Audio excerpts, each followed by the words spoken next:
gising ng kumaalam na sigurang sa uhaw at hirap.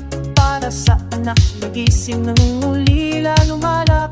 2 kilong bigas, gata ng sardinas, kinuha sa tindahan sa pagpag-asang matatakas ang lamig ng gabi. Ang tinig ng gutom, ngunit huli ka agad sa bakal ng gulong. O Pilipinas kong mahal, anong klase ng hustisya sa daghang magnanakaw ng sardinas at bigas? Rehas ang tatapat, ngunit ang sa bilyon-bilyong ninakaw na pondo.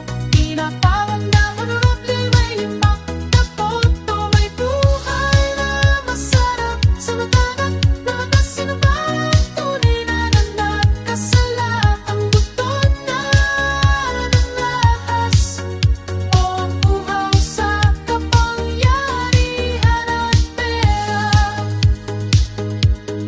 Sa malawak na opisina, may gintong lamesa, milyon-milyong transaksyon, biglang naglaho na wala pera ng taong bayan. Pinaghirapan ng gusto, naging pambili ng mansyon ng bagong ang pokoto. Walang posas, walang selda, walang niyanong bahit sa mga kaso'y nadalas. Sa korte lumihis, may abogadong matalino, may impwensyang matindi, at sa susunod na eleksyon, kandidato pa rin. O Pilipinas kong mahal, anong klase ng hustisya sa dukhang magnanakaw ng sardinas at bigas? Rehas ang tatapat, ngunit ang sa bilyon-bilyong ninakaw na pondo. Tinatawag na honorable, may limpak na boto, may buhay na masarap sa mga bata. Sino ba ang tunay na nagkasala? Ang buto na namahas o umuhaw sa kapangyarihan at pera. Kaya magigising ang diwang bulag na ang batas ay dapat sa lahat pantay at tapat.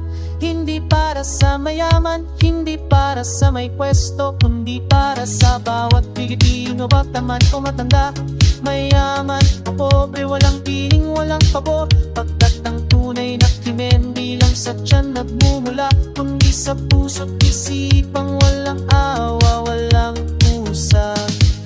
O Pilipinas kong mahal, anong klase ng hustisya sa daghang magnanakaw ng sardinas at bigas?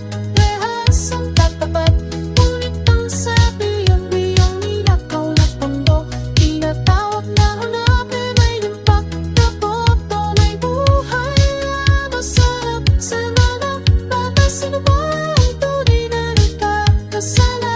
Ang butong na namahas o uhaw sa kapangyarihan at pera. Sa mga sulok ng syudad, sa dulo ng kalsada, isang amay na kayuko, diyan niya'y kumakalam na mga mata nanganap. Tanong ay kailan kaya ang bigas at sardinas, tanging pag-asa'y mawawala.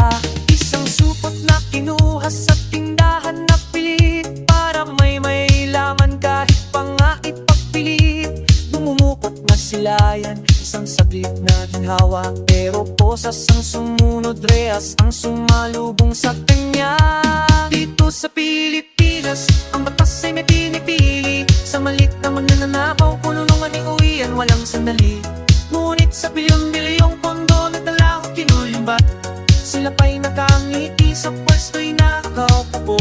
May buong karapatan, tinatawag na honorable, sa tribuna nagsasalita. Ang tunay na katarungan, mukhang nagtatagot, ayaw magpakita.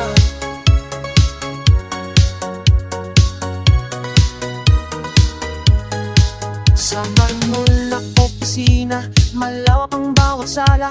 Mga suit na mahalin, paglas na kumikirang bilang tihas. Proyekto'y binulsa, pundo'y naglaho na parang bula. Sa papel lang ang kontrata, sa pulsang kapal ng bayan nawa. Walang tanong, walang imbestiga, basta malakas ang koneksyon. Sa medya'y nagpapatsut, sa publiko'y may solusyon. Bumibita pa sa balita, pumapalakpak ang karamihan, habang ang gutom ay patuloy sa malansangan ay naglipan na. Dito sa Pilipinas, ang batas ay may pinipili. Sa malit na magnanakaw, pulungan ng ugiing walang sandali. Ngunit sa bilyon-bilyong mundo na dala ko tinulimbat, sila pa'y nakangiti sa pwesto'y nakakupo. May buong karapatan, tinatawag na honorable sa tribunin at sasalita. Ang punin at katarungan, mukhang nagtatagot, ayaw magpakisa. Ano si siya ating sinumpat pinaniniwalaan? Bakit may dalawang bigat sa timbangan ng lipunan? Butot ng may kasalanan o magnakaw ng kinabukasan ng lehas ba'y disenyo lang para sa mga walang katuwang? Tanong na walang sagot sa araw-araw na pag-gising, habang ang tukay nag-uusa, ang mayaman ay laging nanalo. Dito sa Pilipinas, ang batas ay may pinipili. Sa malit na magnanakaw, pulungan ang uwiing walang sandali. Ngunit sa bilyon-bilyong pondo na nagyakap inulimbat, sila pa'y nakangiti sa pwesto'y nakakupo. May buong karapatan, tinatawag na honorable sa tribunin at sasalita. Ang tunay na katarungan, buhang nagtatagot, ayaw magpakita. Ang tawag sa kanila, habang ang tiyan ay kumakalam, at ang pag-asa'y nawawala. Dito sa Pilipinas, kailan kaya magbabago ang lahat? Naghihintay ang bawat puso sa liwanag ng tunay na batas.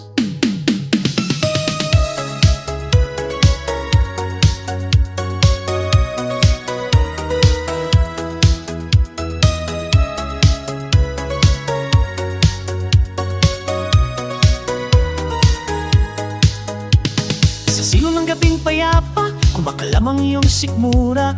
May batang umiyak, sa gutom may nagdurusa. Pamilya naghihintay sa apag na walang laman, kaya't ang kamay ay kumilos. Sa batas di na inalintana, maliit na tindahan, bukas ang pinto-pintana na. Isang sako ng bigas, dalawang lata ng sardinas.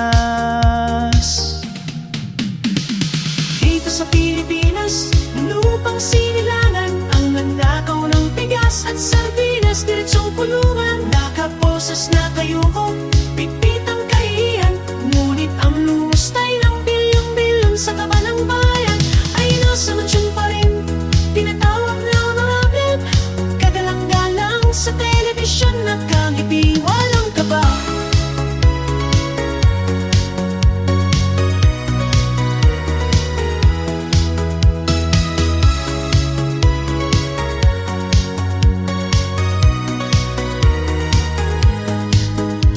Limpak-limpak na salapi mula sa buwis ng mahirap, inilaan sa proyekto na kailan may di natutupad. Naipit sa bulsa ng mga ngakaw pupo, may matatamis na dilang bumabati ko sa maliit habang sila'y nagpapayaman. Wala silang posas, walang rehas, walang piling sa mata.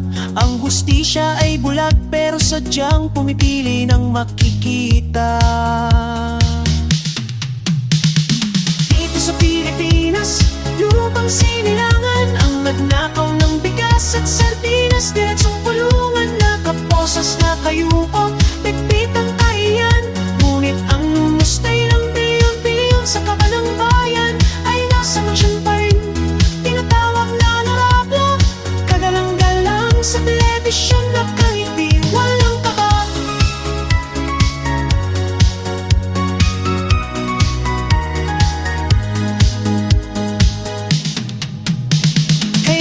Magbabago ang baluktot na sistema? Bakit ang timbanganan ng batas laging pabor sa malakas? Ang pangarap ng mamamayan laging nalalagas para lang sa isang pagkain ng buhay ay nakakulong. Samantalang ang nagtatago ng tinako malaya nagluluklok. Dito sa Pilipinas, lupang sinilangan, ang nagnakaw ng bigas at sardinas, diretsong kulungan. Nakaposas na kayuko, pitpit ang kahiyan, ngunit ang lumustay ng bilyon-bilyon sa taba ng bayan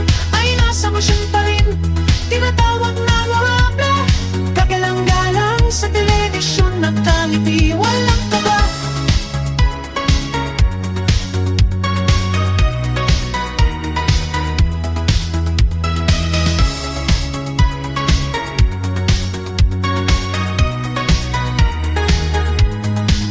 Honorable nga ba ako, sadyang bulag ang pananaw sa bansa kong ito? Ang tanong ay paano na tayo sa hanahanapin ng tunay na hustisya sa bansa kong ito? Napuno ang bakit at sana.